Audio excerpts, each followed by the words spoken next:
안녕하세요. 70세 유튜버 실버시대입니다. 여러분, 얼마 전에 제가 울산에서 동업으로 저희 전재산을 날리고 그런 사연을 여러분들에게 말씀을 드렸습니다.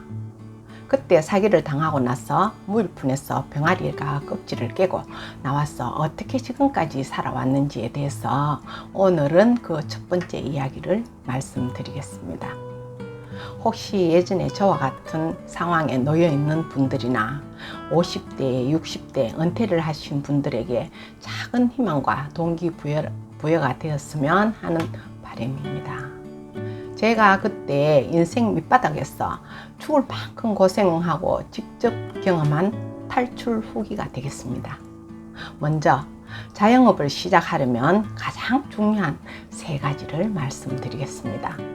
이것이 궁금하시다면 저희 영상을 끝까지 봐주시기 바랍니다. 첫 번째, 내가 가지고 있는 돈의 최소화를 하자. 제가 대학이나 나오고 똑똑했다면 좋은 직장을 구할 수가 있었겠죠. 그렇지가 못하니까 제 머릿속에는 월급 생활을 해서는 2 아이들을 제대로 키울 수가 없겠다는 그런 생각이 들었습니다. 그래서 죽이 되든지 밥이 되든지 무조건 제 장사를 하려고 그렇게 마음을 먹었습니다. 그런데 여러분, 창업을 하려면 돈이 필요하잖아요. 나가야 하는데 나가려니 돈이 없습니다. 그렇지만 당장 나가서 뭐라도 해야 하기 때문에 뭐를 해서 먹고 살아야 하나 하고 많은 고민을 하였습니다. 아무것도 없는 빈털터리 신세가 되어갖고 내 집도 없이 길거리로 바로 나가는 판에 18평 영구임대 아파트에 살아가는 그 절박함을 누가 알겠습니까? 여러분, 부자가 망하면 3년 동안 먹고 살 것이 있다고 말을 하지요. 저는 그렇게 큰 부자도 아니고 91년식 에스페로 승용차 한 대가 저의 전 재산이었습니다.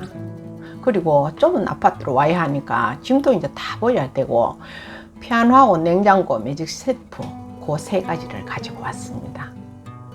지금도 마찬가지지만 저는 활부 자체를 거의 하지 않습니다. 그래서 꼭 사야 하는 물건은 현찰을 주고 중고를 삽니다. 참고로 말씀드리자면 지금 제가 타고 다니는 차는 중고차이거든요. 3년 전에 지인한테서 400만 원을 주고 샀는데 비교적 아직 잘 굴러갑니다. 물론 이제는 좋은 차를 억지로 사려면 살 수도 있습니다. 그렇지만 저는 그런 쪽으로는 크게 의미를 두지 않습니다. 예전에 돈 있을 때 현찰 주고 다 해봤거든요. 그래서 지금은 그런 돈으로 차라리 소액 땅을 사서 부동산 재테크를 합니다. 그래서 적지만 주변의 이웃들도 살펴보고 저희 노후 대책도 하고 그것이 더욱 실속이 있다는 것이지요. 본론부터 말하자면 계속 고민만 할 수 없었어. 그때 우리 적은 올케가 건네준 작은 종잣돈으로 무엇이든지 시작하려고 찾아서 나섰습니다. 작은 미천으로 할 수 있는 장사가 어떤 것인가 그 종목을 여러 가지를 뽑아서 이제 가장 쉬운 것부터 해보기로 마음을 먹었습니다. 일단 누가 보더라도 관심이 없는 그런 흐름한 시장통의 점포를 싼 가격으로 이제 세를 얻었습니다. 그리고 발품을 팔면서 주방 짓기는 중고 시장에 다니면서 싸게 구입을 했습니다. 혹시나 또 가게를 놓을 때를 생각해서 주방의 동선도 여자분들이 좋아하게끔 깔끔하게 그렇게 했습니다. 그리고 간판은 길거리에 버려진 간판으로 천만 갈아 끼우면 깜짝같이 새 간판처럼 만들어 달았답니다. 실내 이제 벽지 같은 거는 이제 그때 고등학교에 다니는 이제 아들내미가 주말에 도배도 하고 몸으로 다 떼우면서 새 점포처럼 깨끗하게 만들어서 장사를 한 것이지요. 2번째, 지속적으로 하지 않으면 실패를 한다. 여러분, 자영업이라는 것이 10명 중에 9명이 실패를 한다는 거 혹시 아세요? 꾸준하게 하려는 마음이 없으면요, 장사를 시작하시면 절대 안 됩니다. 그리고 한 방에 된다고 또 생각하시면요, 그거는 더욱 위험합니다. 저는 그때 절박했기 때문에 실패하지 않는 작은 것부터 시작을 했던 것입니다. 그래서 장사를 시작하기 전에 이제 광고 전단지를 만들어 가지고 일일이 상가마다 찾아다니면서 도와달라고 인사를 하였습니다. 장사를 하는 동안 최선을 다합니다. 그래서 몇 달간 장사를 해보면서 이것이 아니다 싶으면요, 손해를 보지 않고 바로 빠질 수 있도록 그렇게 권리금까지 받고서 넘기는 그런 작업을 하였습니다. 가게 깨끗하지, 주인도 뭐 젊고 열심히 하니까 점포를 넣는 것은 생각보다 어렵지가 않았습니다. 그러면서 돈이 되는 장사를 찾기까지 이것저것 여러 가지 장사를 한 2년 동안을 시도를 해보았습니다만, 제가 장기적으로 할 만큼 눈에 확 들어오는 장사는 거의 없었답니다. 세 번째, 한 단계부터, 한 계단부터 시작해서 정상까지 올라간다. 그래서 제가 밑바닥에서 배운 것은, 자본금이 1,000만 있는 사람은 그들만이 죽으라고 서로 생존 경쟁을 해야 하는 그런 구조가 되어 있다는 것이지요. 그래서 저는 일단은 1,000만 원의 인생에서 벗어나가지고 한 계단 올라가야 한다는 생각에서 점포를 시작하고 또 그곳에서 빠지는 그런 작업을 몇 번이나 반복했던 것이죠.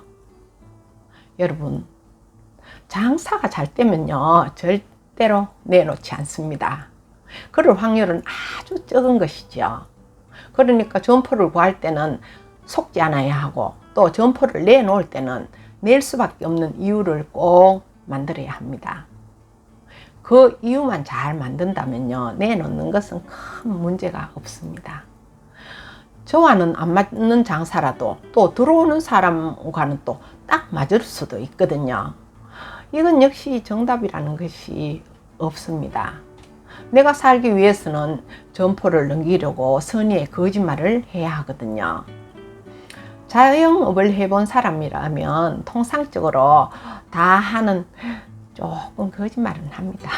예, 속는 사람이 바보인 거예요.